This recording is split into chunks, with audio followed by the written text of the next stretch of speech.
I am so obsessed with this process, with this woman. She's a best friend of mine. She's a single mom of 5 kids. She's also a life coach. Her name is Corrie Woods. I can't wait for you to meet her. We're going to go over the 5 steps of rebirthing, dying and rebirthing, which every human does all the time. We're always dying and rebirthing. We're always somewhere in these steps. So the more you know these steps and can orient yourself, the less lost and floundering and suffering you will be on your life's journey. So we have step 1, initiation. Step 2, ego death. Step 3, surrender. Step 4, get reorganized, like your self gets reorganized. And step 5 is the actual rebirth of your new self. I can't wait to have you guys understand and know this process so you can see yourself in it and find your way a little easier. Here we go. Let's dive in. Welcome to the Postpartum Coach podcast, where we embrace our needs as moms. We learn to lead ourselves first, then our families, and where we create our own healing from the inside out to find our way to the work we were meant to do in this world. I'm your host, a fellow mom of 3 and a certified life coach, Lizzie Langston.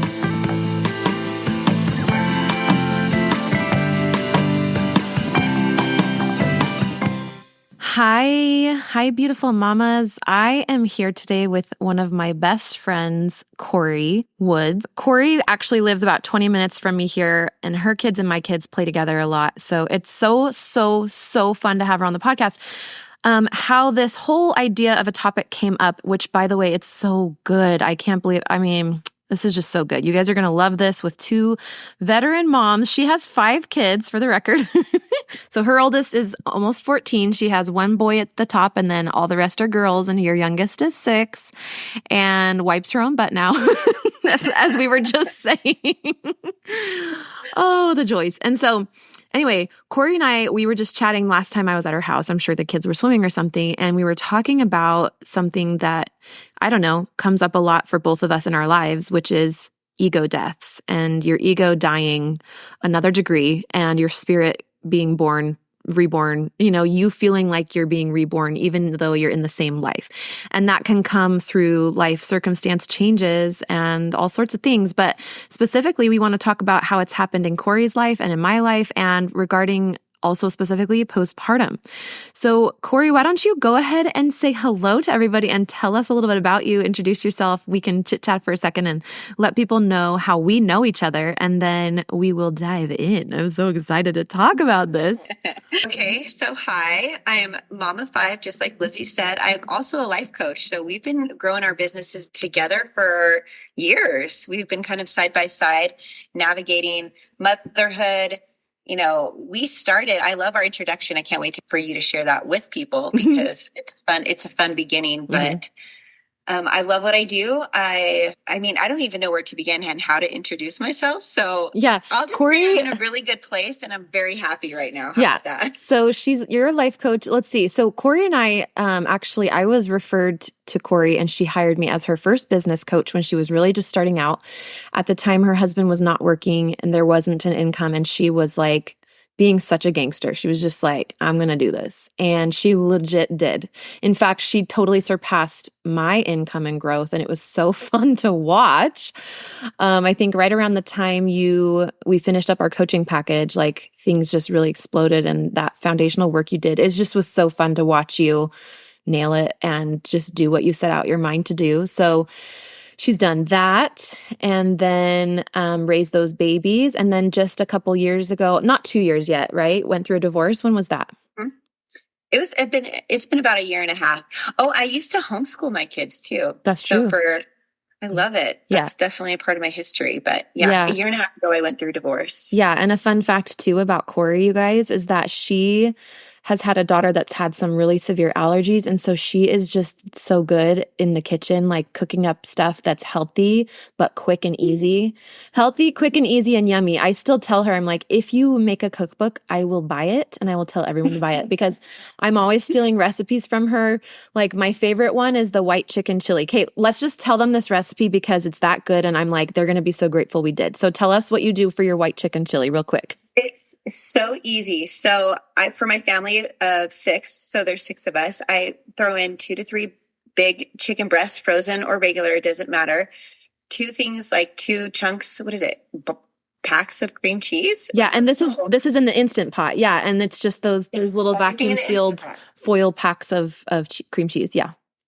Okay, so a can of corn, 2 cans of beans. I put about a teaspoon and a half of cumin. I do some salt and pepper, and then I pour a packet of ranch in it, and then probably a half a box of chicken broth, at least that I put in the Instapot. And then when it's done, I add it like according to like the thickness of how I want it. Mm-hmm. And that's it. I turn it on the Instapot for like 5 minutes. Yeah. So it's like 5 minutes high pressure. And then I've noticed that because you get busy usually doing something with your kids, or you're, telling somebody what they need to go do or whatever, sometimes it'll just sit there and continue cooking as it cools off of pressure, and it's perfect always. So always. And you just eat it over chips and it's done in 5 minutes. Yeah. And like you can spread it's a 5-minute meal. It's like a 5-minute meal. You just dump it all, as long as you have the ingredients, right? So like Next time you're at the store, you guys, it's a can of corn, 2 cans of, I think we do white beans usually because it keeps it like nice and white chicken chili. And then the 2 packages of cream cheese. It's not 2 packages. Isn't it just 1 pack of cream cheese? I do too. Oh man, girl. More the better. More the better.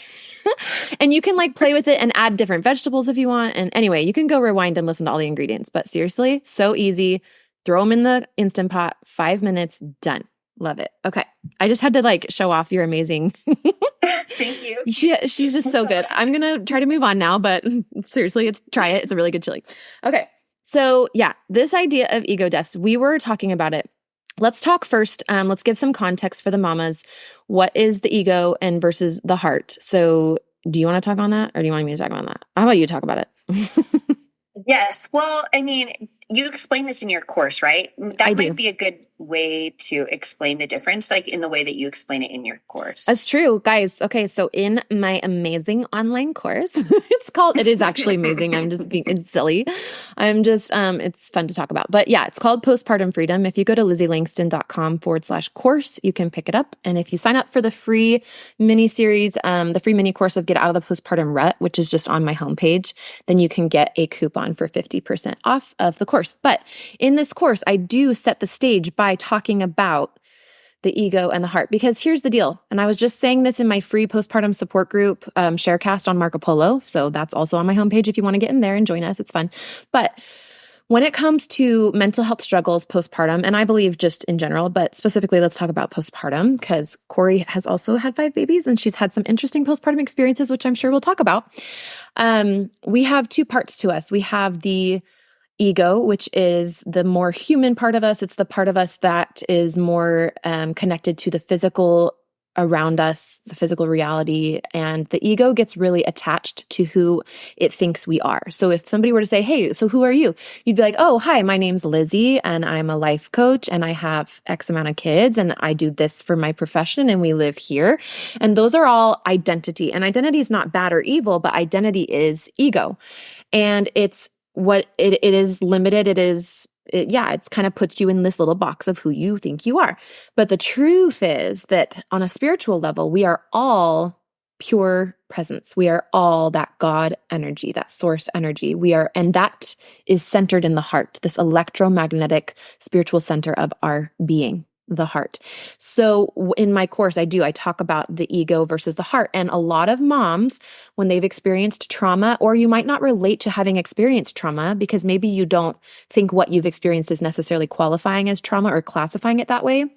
But for whatever reason, when we come up against challenges and hard stuff, what can happen is we can sort of like take refuge up in our mind and kind of get out of our body. If you guys identify as being really in your head or really inflexible or a type A or a super organizer, right? These are all aspects of being really in your head.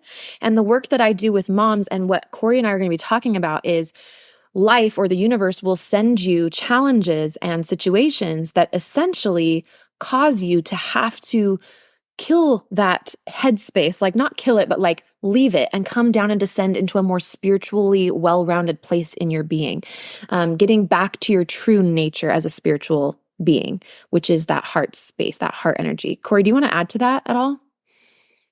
I just really liked, you kept it really simple. It's just to remember, like the ego is just the part of us that wants us to stay alive, And like you said, it resides in our head. It's like the thinking part of our brain. Mhm. And it's very, very essential to our well-being. Like learning to love this part of us is actually really hard for us as humans to do, because a lot of people associate the ego with as something that's bad or like not a good thing, but it really is a good thing and it has a purpose. It's just understanding how to accept it and be with it and understand like it's just part of who you are. It's a part of the wholeness of you, I should say. Yeah. So let me give an example just to kind of paint the picture. When I was postpartum with my third, I had really bad birth trauma with my first, and then I had really bad mental health stuff, anxiety and depression, etc., with my second and third. And I mean really bad to the point where we decided to sell our house and move in with my in-laws 3,000 miles away from where we were living. My husband changed jobs and everything. So I was basically not really functioning. And in this time, it was a spiritual awakening time. It was an ego death time.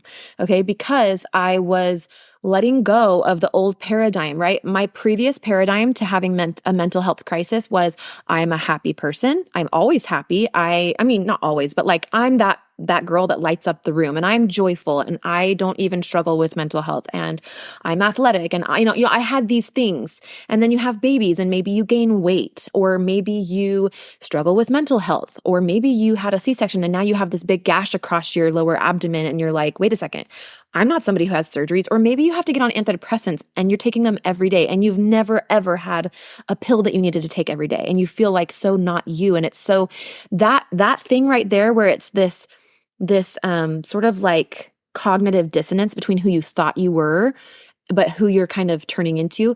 That is the beginning of an ego death. That is the beginning of the foundation of who you thought you were cracking, and you're going to need to make an adjustment. As you were talking, I want to add one thing too about what it might feel like. I guess we could talk about it in the 3 different steps, but a lot of times, when you start to experience, it's like this loss of identity. It's like this loss of like who you thought you were. Mm-hmm. And so for me, it's like, it almost feels like your eyes are open to be able to see things that maybe you weren't able to see before, or hear things differently. You start to respond differently, or maybe like you're not responding in the way that you normally do. A lot of, when I was experiencing postpartum, I was a very responsive person before I had children. And then I became a very reactive person, right? I was very like on edge, and you start to notice those things. That's what I mean by when your eyes start to open, and you start seeing the change that is happening within you. Yeah. And there's 2 ways you can respond to it. You can be pissed about it, which is normally when women come on consults with me, they are so frustrated with themselves and they're discouraged, and they're like, I'm being so impatient and irritable with my kids. This is not who I am. And I'm like, oh, you're in the middle of a rebirth. So it's really interesting because it kind of gets worse before it gets better. And the key ingredient, and I know you have felt this too, Corrie, and you're such a great example of it. Like on your Instagram, I remember all those videos and yoga. What's your Instagram so we can just mention it right now so that people have it? It's Corrie J. Woods, Corrie. Corrie J. Woods. Yeah. But you're so dedicated. And even if I wasn't looking at your Instagram, just as one of your best friends who sees you often and, knows what you're going through and how you handle things, you're so very dedicated to the process of rebirth, which is essentially it always requires, you guys, listen to me. It always requires more love for yourself than you've ever previously known. Every time your ego is dying, the only way you're going to make through it. So in other words, if you're not resonating with the whole phrase ego dying, because you're like, what is that again? I'm going to say it differently. Every time who you feel like you are and were is broken and no longer in existence, and you don't recognize some part of yourself or all parts of yourself, and you feel like you're lost and floundering, okay, that's the beginning of an ego death. The good news is you're headed towards a more spiritually fulfilled you and a more whole you. But the bad news is that it can get worse until you learn how to love yourself bigger than you ever have. And that is required to get through the interim and rebirth you out the other side. Right. And I remember when I was going through a divorce, and I want to give a really good example just because I felt like I was being dismembered, right? So my ego was telling me like, oh my gosh, everything inside of you is like being torn apart. Like you don't know who you are. Everything felt very disoriented, right? Yeah. And the ego does kind of panic, don't you think? Like when it first starts happening, like so many of the moms call me and they're like, what's wrong with me? Like the ego wants to understand, why am I not the same as I was? Right. And we start labeling it very, like, we're very judgy, right? It's Yeah. the ego is quick to judge what's happening. And so Labels. Yeah. one of my biggest shifts, like through this process and learning how to love myself through that process, is first acknowledge what's happening. But second, I had to reframe the experience, because even though I felt like I was dying inside, what felt more true, and this is kind of how God works through me, it's like sometimes I just have to reframe my perspective, is that I quickly learned that I was being reorganized rather than like disorganized. I love that. Yes. Yes. Right. So So all of, yeah, go ahead. well, a lot of times that's the breakdown. That's the breakdown of everything that I thought that I was, because through my divorce, when I was going through that, it's like, well, who am I not being a wife? Who am I as a single mother of 5 children? Who am I as a business owner, right? All of these things that I all of a sudden became in question. And my experience was actually a very quick experience when it actually happened, right? The divorce, you mean? Yeah, like the actual act in and of itself was a very... It's like from like 1 week to the next you were divorced, or what do you mean? Well, we filed in March, and then I was divorced in May, like officially. Yeah, 2 months. So it was very, very quick, although there were years of, I mean, you were with me through all of this, but there were years of like doing a lot of work on myself that led up to that.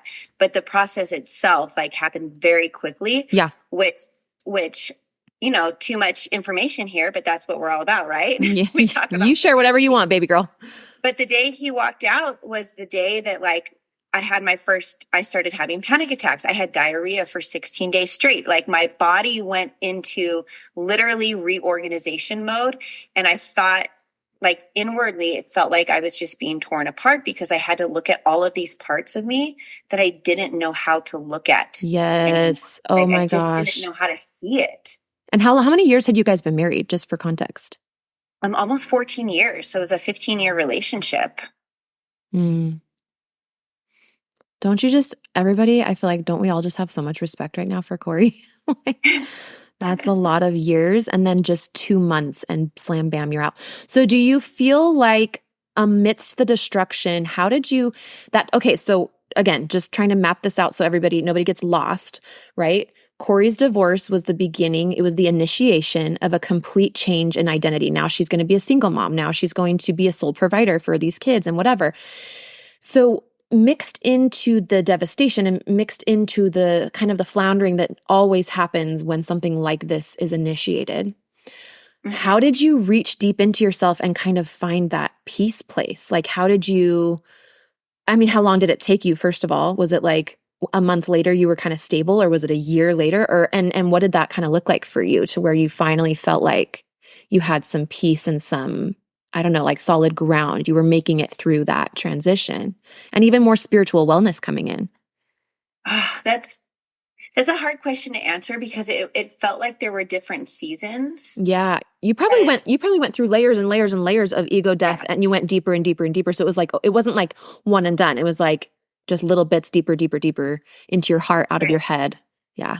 Right. Because, you know, like if you can just imagine, one of my experiences when, like, because he moved out of the house, and one of the things that I had to, that felt very necessary for me to heal is like, I got rid of my entire house. I put my entire house on the curb. You mean like couches and stuff?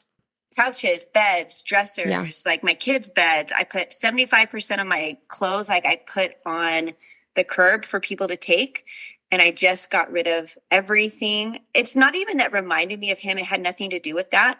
But that was very representative of the person I no longer was. Like I just am not this person anymore. And I needed a physical representation to help my brain get on board. Okay. And I love that. I have to talk about this real quick, because you guys know how much your body changes during postpartum and pregnancy and everything. And I remember, you know, I've actually noticed my closet has been so messy this whole, like, ever since being pregnant and then postpartum. And I remember some organizer person was like, when a certain part of your house is really messy, it just signifies that you're going through an identity shift in that area of your life. So if it's your books, let's say, and I'm going on a spiritual journey and all my books are kind of out of order and organized because I'm totally reading different books than I used to, and I've been buying a lot of books, so I haven't found new places for them, right? That's just an area of life that I'm changing a lot. And when you're pregnant and then postpartum, your body changes so much and your identity is shifting. It doesn't matter if it's your third, fourth, fifth baby. Every time you have a new baby, you are somebody new. You are no longer a baby of two. You're now, a mother of two. You are now, you're not a baby of two kids. Don't be a baby to your kids. No, you are no longer a mother of two kids. You're a mother of three kids. You're no longer a mother of three kids. You're a mother of four. And even though that's like, well, yeah, but it's just one more kid. That's actually a huge rift for your ego because it's not who you were. And it has to go through this process that Corrie's talking about where everything feels destroyed. And anyway, I got on a little bit of a tangent, but what I was saying is I love how you said you sold your clothes. The clothing represents this change. And I think when you aren't aware that your ego is dying and that you're rebirthing, because every time you have a baby, again, postpartum is the time of death and rebirth, then it can be really frustrating when your clothes don't fit and you're just in such a hurry to get back to who you were. And even if you are one of the lucky ones and your clothes do fit you, even though you've had a baby recently, be careful that you are still making sure you're open to the work of letting your ego grieve the fact that you are not who you were. Some things are the same, but other things are changed, and that's a beautiful, good thing. Be open to exploring that. I want you to keep going though on your story. So you put everything to the curb. This was like how long after he left and stuff? Everything. Yeah. And it felt so freeing. And I have a really beautiful like piece to this story because when I felt like I'm very spiritual in my endeavors. So this was like God said, put everything on the curb. Now I learned this experience. I learned like getting rid of stuff through this experience, right? Like I didn't quite understand what you just explained until I experienced it myself. Yeah. And so, it's like we get rid of old things to make room for new things, right? And I was stepping into a new way of being, a new way of living, thinking, acting, doing. Even my values started to shift, right? And so as I got rid of everything, I literally put everything on the curb. The next day, one of my really good friends, and I get really emotional thinking about it. Please do. She's like, guess what? She's like, I just eloped and I married a really rich guy. And it turns out I have two of everything. She's like, do you want my house? Like all the furniture, all the furnishings. I remember this day. Oh my gosh, everything, right? So my kids got new beds, new dressers. They got a trampoline. They got a piano. We got Holy couches. shit. I never realized it was that serendipitous. Like the universe is so right there, always. So right there. Bless that sweet universe. We love it. And supportive. And I want to speak to your moms because sometimes when we're grieving, it doesn't feel like it's hard to see like and ask for help, right? It's hard to see and get the kind of help and the support that we need. And that was one of the things that I didn't know I needed. Like I didn't know that I needed a fresh start in that way until it showed up literally on my doorstep. Yeah. And I want to just give credit to Corrie here. She is really, truly one of the most spiritually connected people I know. And it's so fun because we both have been like doing some sort of interesting faith dance with the religion that we grew up in. Faith dance. Some faith dances. I'm going to leave it at that for now for sake of time. And she's just she's so deeply, deeply, deeply connected to that inner voice. And I have seen her multiple times, you guys, as her coach, as her friend, watch her just follow that voice inside her, even when she didn't understand it. Like you really are quite good at that. I'm going to give you like an 8.5 or a 9 out of 10. Like you're just amazing at it. We're all humans and we all have those doubts. And anyway, I could go on and on, but that is something that I feel like is a really strong suit of yours. So what was next? So all this new furnishings come, and then what did take us through these steps of that ego death? So we've got the change is initiated, right? Like your identity literally changed. You went from, married woman to single, divorced. You got your own place. I remember going with you and shopping for a house to rent with your kids for the times that you were going to have them because you guys share custody. And so tell us, I remember for a while, I want to say a good part of that first year, you were grieving on and off. Can you tell us a little bit what that looked like and how you rebuilt yourself through that time? Yes. Okay. So this is very interesting because it was very clear from spirit that I needed to grieve intentionally. So this is something that I learned as I went. And so I didn't know what that meant to grieve intentionally, but At first, like when I moved out of my house, I put all of my stuff in storage, right? Because I didn't quite have a place, and it took us 3 months. So we were bouncing around between my sister's house, and we did end up living with Lizzie, with you, for like It was the best. 6 weeks. It was We lived so in fun. Our kids were in heaven every day.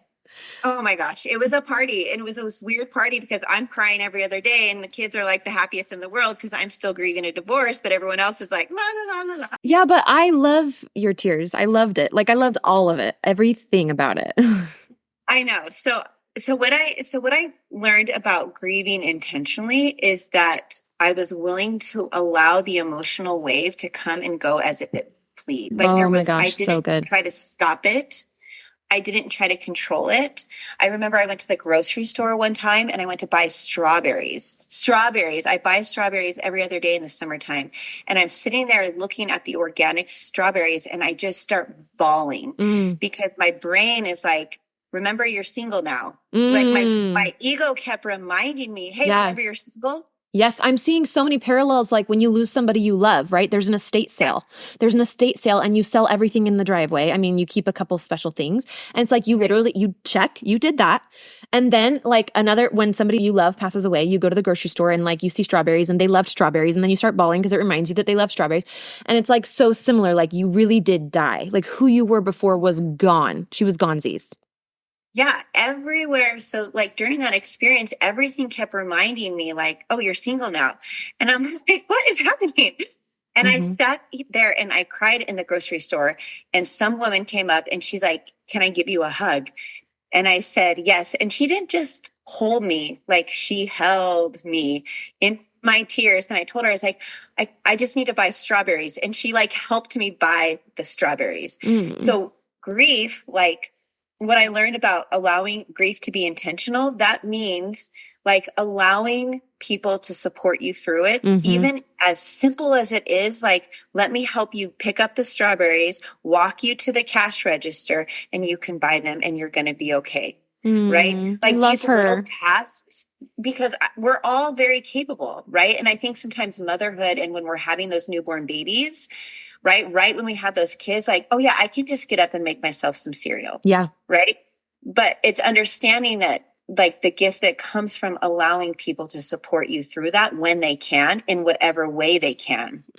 Okay. Now that over it. That is a sign, by the way, that when you are able to receive support, that is a sign that you are tapping into that heart space, because the ego is like very individualistic and wants to be alone and like is a fight, like is going to fight to the death. And yeah, that whole thing and some pride and stuff. And that's the ego. But the heart space is this open flow of give and receive. It's where our desires are born to give to others and serve others. And it's also where we receive service. We ask for help.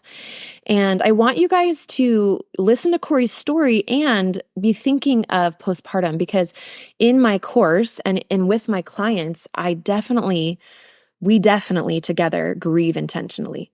And I think I even said on my Instagram one time, and I think it was on a group call, but I said grief is the sneakiest thing because people don't associate postpartum with grief. They associate it with happiness. They're like, oh, you have a baby, you should be happy. Yeah. But what we don't realize is that there's been a death too. The death of, if it's your first baby especially, there's a death of, and I hate, it sounds so stark, but like we have to get real about it. If you have just become a mom, your maiden self, she is done. Like she's done. And whenever there's a part of ourself that's done, we need to have a little ceremony for that. So my clients have done ceremonies where they have, even though it's retroactively because they've been a mom now for like 5 or 6 years, one of them went to Disneyland and stood, because that was like one place she loved and associated with being young and her maidenhood and like a teenager and, dating and stuff and in college. And so she stood by the big, castle in Disneyland and like dropped something in the little river, like something appropriate to drop in a Disneyland river. I don't remember, like flowers or something. And she just like watched them float away. And it was like her little moment of saying goodbye to her maidenhood. But this is like matrescence is this term of a mother growing into motherhood. And you guys have to realize that it happens in cycles. feels. And it's like, doesn't always feel super natural. And, I want you to, when you listen to Corrie's story, I want you to really reflect on the fact that it's okay if it's feeling bumpy. It's okay if you don't just have the baby and fit the role and do all the things. It's okay if it has to you have to grow into it. It's kind of like adolescence, right? This matrescence is like we kind of mature into. Is there anything else you want to say on that? Well, with also when you're grieving, it's understanding that grief, it's kind of a bitch. Mm-hmm. Like it really is, in the sense that it comes out of nowhere. Yeah. And so what I mean by that is like what I had to learn through this whole process is how to be with it in the moments that it felt very inconvenient. I was just thinking that inconvenient. Yep. Right. Where our brain wants to tell us like, this is a very inconvenient time right now. Yeah. And so one of my practices that I like to do is I just ask myself in those moments, like, well, okay, what do you need? Mm-hmm. Like, what do you need? And sometimes it was screaming in the car, in a pillow. Sometimes it was like, I needed a nap, or I needed a good, healthy meal. Sometimes it's like, I heard myself say, get on the yoga mat, meditate, walk, right? Yeah. Or you guys might need a safe person to talk to. Right? Like a coach or a therapist. Yeah. Maybe you've been trying to confide in your partner and you're just like, they're just not getting it. Or they look at me like they're scared of me when I share these deep, dark emotions with them, this big grief. You want to find someone who's emotionally capable of holding that space and that's available. And that doesn't mean your partner doesn't love you, but make sure you're sharing this hard, feminine, specific journey of postpartum with somebody who can hold it and who understands it. So, okay, let's kind of move on to this next piece of then you kind of get through it. And what does it feel like, Corrie, from your personal experience of when you're on the other side of it and you kind of realize like, oh my gosh, I did it. Like you go through the layers and layers and layers of ego death, and you become more humble and you cracked open from the inside and more healed on purpose. And then what happens and what has happened? Oh, that's a funny story. All of a sudden, I felt like I just wanted to hug everyone. Like, I had that feeling when you say like you were cracked open, because like, again, like just to continue and to move on from grief, like simultaneously, like when you allow yourself to grieve, it also allows yourself to love, to be open to the things that are more positive, because it's on the opposite end of the spectrum. And so when you're open in your heart, for your heart to be able to grieve in that way, it also opens to love. It opens to joy. It opens like your ability to see things differently. And so,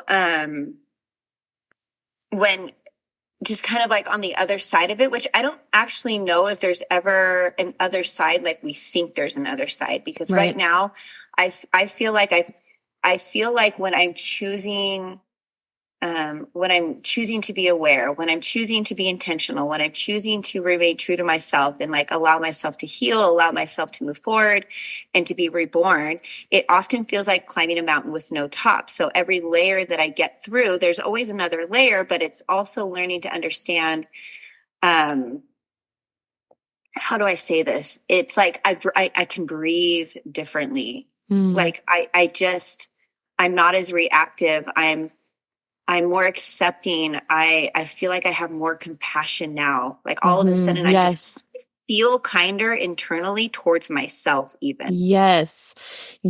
Okay. I wanted to share this quote that I just looked up. Where did it go? Hold on. I can edit this. About the eggs? Yeah, the eggshell quote. Okay. So this quote is what I think of when I think of what essentially happens to us during this process of ego death, and then the struggle, and then the rebirth of a mom or a woman or whatever, which is when an eggshell is cracked from the outside, it is broken. But when it's cracked from the inside, it is reborn. And this quote is by Amma, A-M-A. And I heard this from Gabrielle Bernstein, but that's when I look at you, by the way, Corrie, that's exactly what I see and think of. And then also all you guys, you postpartum mamas, I know that in the midst of the struggle, like anxiety and depression are very much signals that your soul is hungry and ready for rebirth. Let me say that again. Anxiety and depression postpartum are signals that you are rebirthing. And you have two options. You can jump ship and resist and be bitchy and just be angry and fight it and ignore it and medicate, which by the way, I am not anti-medication for antidepressants and such. Or you can surrender, which is, I think, the final step. And right when you surrender, it's like, I imagine Jesus walking on water. Right when you surrender, the ego shuts up, gets quiet, and you start to experience yourself and this lifetime at a more intense level of presence and being and oneness with all that is and with yourself. You have more connection with yourself, which means you have more connection with spirit, and you are more in tune, you are more aligned. And that is what I love about what I do in coaching, is I watch women literally wake up like in a new version of awakeness that they've never been in. And I can attest that that's exactly what's happened with Corrie. So I can see that with you, Corrie. Like, and I was concerned. I'm not gonna lie, because like I wasn't your coach, so I got to just be the friend, and I got to be worried all that I wanted to be, right? And I got to be like, oh my gosh, this is so hard, and ex-husband this and that, and blah blah blah. And then I watched you, even though you still have a lot on your plate, and there's still things you're working through, and etc. There's things that need to be tied up, and all the things. But I've witnessed you have this intensely new level of spiritual keenness and discernment. And this is the gift of the ego death if you ride the ride of it. Absolutely. And I mean, there's a lot to learn in hindsight now that I feel like I'm kind of over, the hardest part of my experience, so to speak. And we all will get there too after having babies. Like you'll get to a point where you start feeling more like yourself, right? Where your eyes are a little bit opened, you have a new perspective. You feel like you're coming back home to you, but you just now see things differently, right? So it's like a new sense of self, which feels very invigorating. And if I can just share this with your listeners, because this is the one thing that I would share with everyone, the biggest lesson through all of this that will tie to postpartum. And what you said is to get yourself a support group. Mm-hmm. And so what I mean by that is I had friends. So I was very intentional. I sought out friends who had gone already, like they had already done what I was going through. Yeah. And so I would call them all the time, like, hey, is this normal? Hey, is this normal? Oh, and I bet that's so helpful. Yeah, they were so helpful. But, and I was very specific. I asked them, I'm like, listen, can I call you at any time? Like with these type of questions? And they're like, yes, yes, yes. Right. Mm-hmm. And then I found friends, I call them my gangster friends, where I needed a friend to make my ex-husband completely wrong in everything that he did. So, right. So I had that type of friend where I can call him, like, I can get rid of that part of me. Then I had a friend, when I was living with you, and I didn't know this is what I needed at the time, but I needed friends to love on my babies because I felt like I couldn't mother. Mm-hmm. I felt like there were things that I just could not do, even though I was air quotes doing them all. Right? Yeah, but like you were so consumed in the depth of your healing, and spirit was guiding you to be very, very attentive to your healing. And so I believe you were completely, extremely fulfilling the priorities that were there at the time. And sometimes our presence with our kids needs to go on the back burner so that we can get to where we need to be good within ourselves. And I want to say that, yes, and I watched you do that beautifully, and I love loving on your kids. So it was so perfect. The universe was so guiding us. But I want to say to all you guys, like the number one thing I see women do is they're so mean to themselves when they are the most broken. They turn on themselves in their most vulnerable, painful struggle. Stop it. Stop it right now. Turn it around. Give yourself the compassion you deserve. Would you be mad if your daughter grew up and had depression? Would you be treating her the way you are right now? If your daughter struggled with anxiety, would you talk to her the way you are right now? The things you say to yourself, right? Like, oh, why can't I get it together? Why am I still struggling with this? Stop it. Now, if you really struggle with the mean critical voice in your head, come work with me. Come work with us, whoever you gravitate to, or get my online course. What's kind of your takeaway message? Like if you could say something, because you've been postpartum multiple times, you even struggled with postpartum psychosis after your first baby. Is that right? Yeah, my first one, I was seeing things, hearing things, all sorts of crazy parts. He was an incredibly easy baby, but he ate around the clock every 2 hours for the first 6 months. So I was completely sleep deprived, and also a new mom. So yeah, and you don't know what you don't know when you've never done it before. Don't know at all. It's the first time moms I worry the most about because they just don't know what's normal. And so be sure, you guys, you first time moms, if you feel really like something's really hard, ask your doctor or ask your sister-in-law or somebody who's had a baby. Like, is this normal? Right? It's so important. So what's your takeaway? What do you want to say to women who are in the midst of postpartum? Get yourself a support group. Yeah. Literally, like, get yourself a support group and get yourself the kind of help that you need, and don't be afraid to ask for it, and that you're not alone. I want to remind you guys that you're not crazy.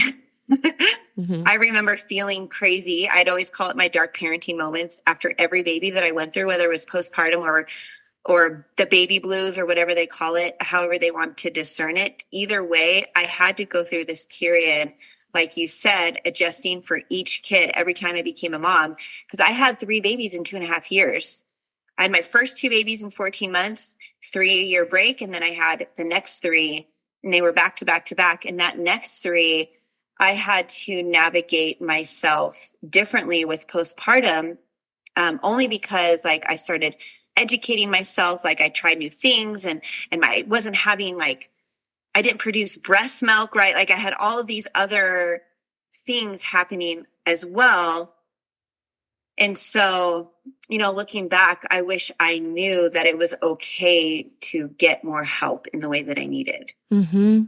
Yeah. And it doesn't mean you're a bad mom. No, it doesn't mean that I'm a bad mom, but also like understanding that it's not always going to be this way.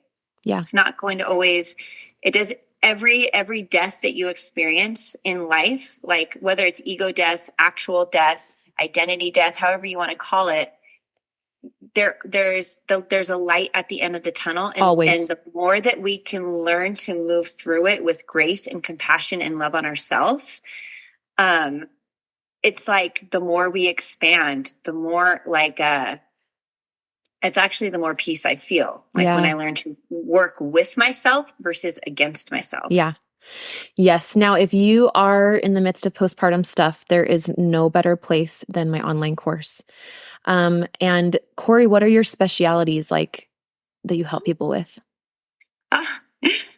That's, right now I've kind of shifted into sales coaching. I coach a lot of coaches who are starting their business, but, I've been known to coach on money. I do a lot of, I took a course, an NLP certification course, which is neuro-linguistic programming. So I help people. A lot of what I do really is at the identity of who they think they are, right? Mm-hmm. At an unconscious level. So I do somatic work. I mean, the process I take my clients with is different, but people hire me for all sorts of things. That's cool. Just depending upon what it is that they're looking for right now. That's cool. I just wanted to say that because I know there's people on this podcast who aren't really identifying as postpartum, and I just thought they might want to check you out. So thank you so much for being here. We love you. I'll get all of Corrie's links in the show notes.